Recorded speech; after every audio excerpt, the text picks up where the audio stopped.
The Constitution of India, Preamble. We, the people of India, having solemnly resolved to constitute India into a sovereign, socialist, secular, democratic republic and to secure to all its citizens justice, social, economic and political, liberty of thought, expression, belief, faith and worship, equality of status and of opportunity, and to promote among them all fraternity, assuring the dignity of the individual and the unity and integrity of the nation. In our Constituent Assembly, this 26th day of November 1949, do hereby adopt, enact and give to ourselves this Constitution.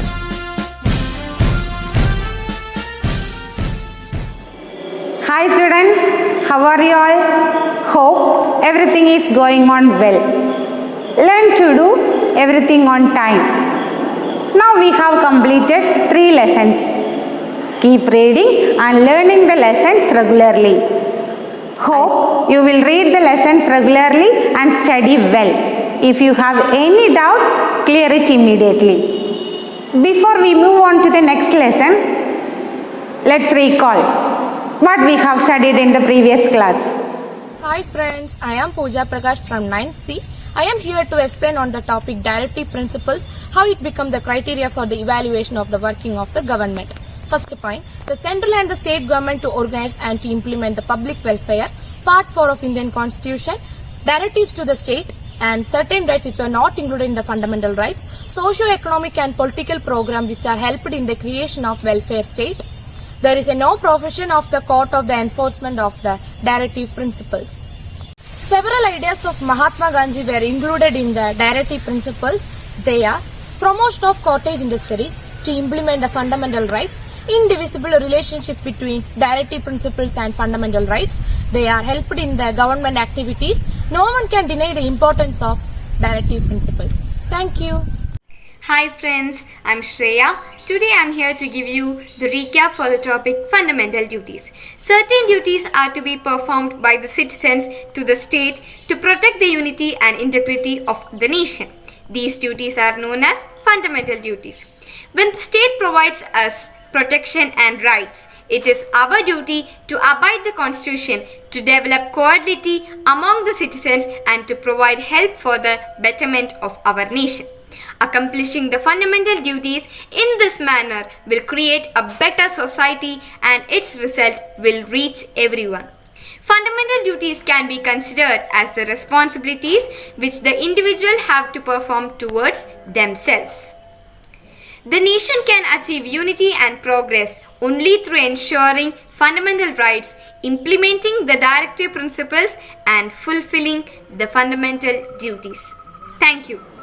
Thank you Shreya and Pooja. In the previous lessons, we have learnt about the major cities of the medieval world, centers of powers of the medieval world, major cities and important trade routes of the medieval world, and medieval education system, architecture, literature and science. In addition, we have learned our constitution, that is fundamental rights, directive principles and fundamental duties. Now we will discuss the new chapter, Medieval India, concept of kingship and nature of administration. You may have learned a few things from small classes about the system of administration in medieval India. Let us now learn about monarchy and the system of administration in medieval India in this chapter. Look at the first page of your chapter. This is a snippet from the book Tariq-e-Firozshahi by Ziauddin Barani. What did you understand from this? The description of Barani given in the introduction gives an idea of the Sultanate period in India. Ziauddin Barani describes the views of Balban, the most important ruler of the Sultanate dynasty, about kingship. From that we can understand the concept that kingship is divinity. That means king is equal to God. and the Sultan rulers had maintained a strong army. The reign of sultans was a period of significant political influence and progress in the socio-economic and cultural spheres of India. It was a mixture of Turkish tradition and many of the customs that existed in the Indian context. തുർക്കി പാരമ്പര്യത്തിൻ്റെയും ഇന്ത്യയിൽ അന്ന് നിലനിന്നിരുന്ന പല സമ്പ്രദായങ്ങളുടെയും സമ്മിശ്ര രൂപമായിരുന്നു sultanate ഭരണരീതി. The Sultanate dynasties who ruled between 1206 and 1526 CE. Their capital Delhi.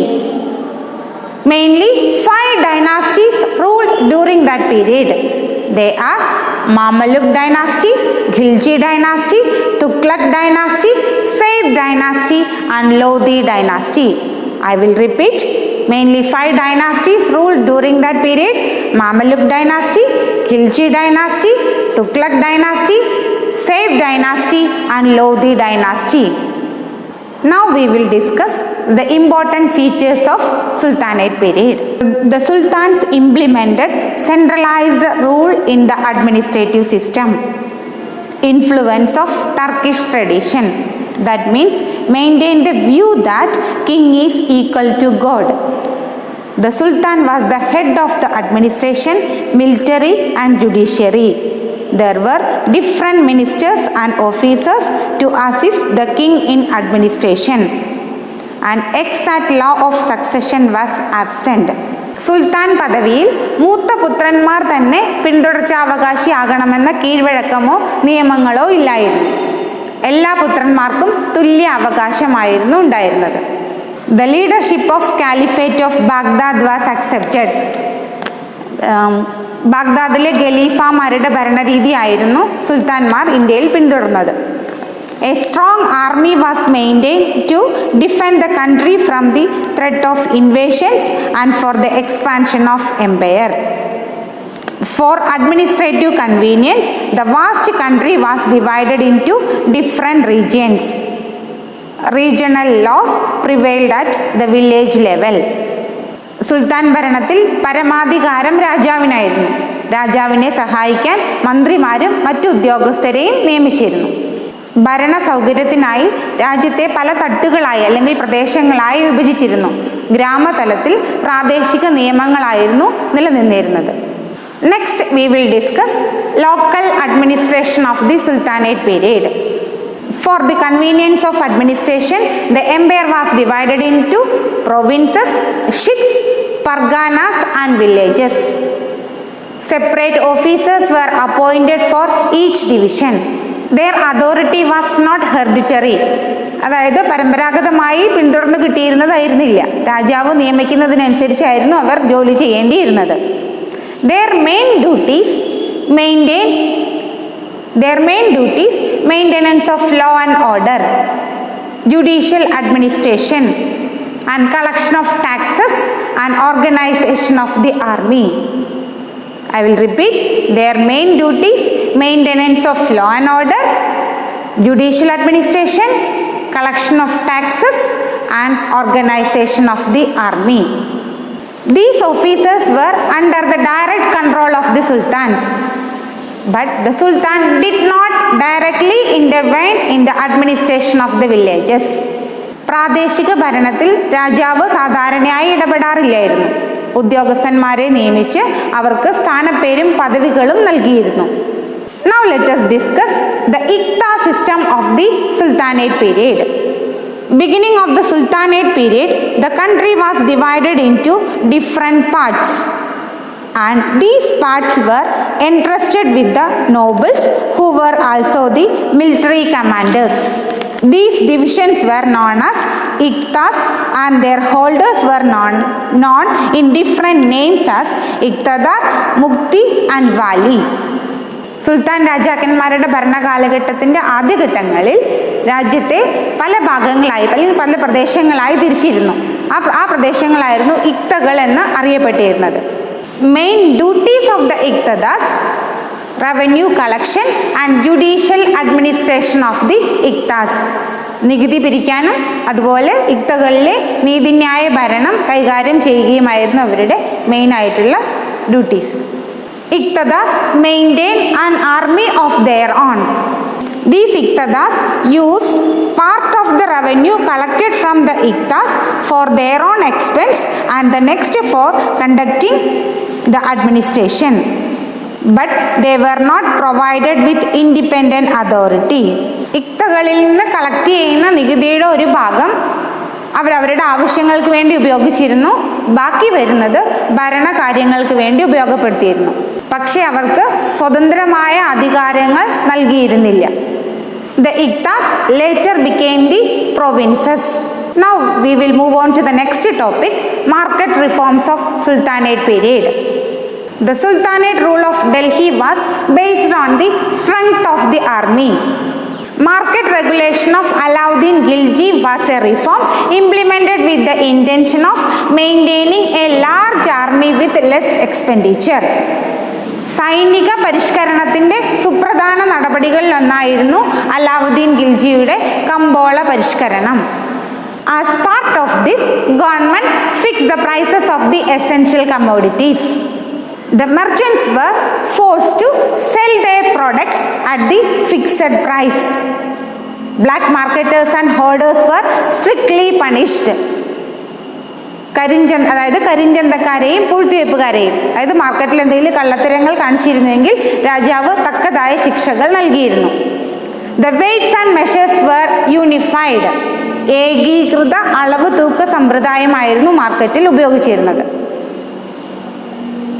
The government established granaries to store the grains bought from peasants. അതായത് കർഷകരിൽ നിന്ന് വാങ്ങിക്കുന്ന ധാന്യങ്ങൾ ധാന്യപുരകളിൽ സൂക്ഷിച്ചിരുന്നു. The corns were distributed during the time of famines at moderate price. Officers were appointed for the strict implementation of market regulations. As a result, soldiers were able to purchase essential commodities at a moderate price. Hence, there was no need to pay them high salaries.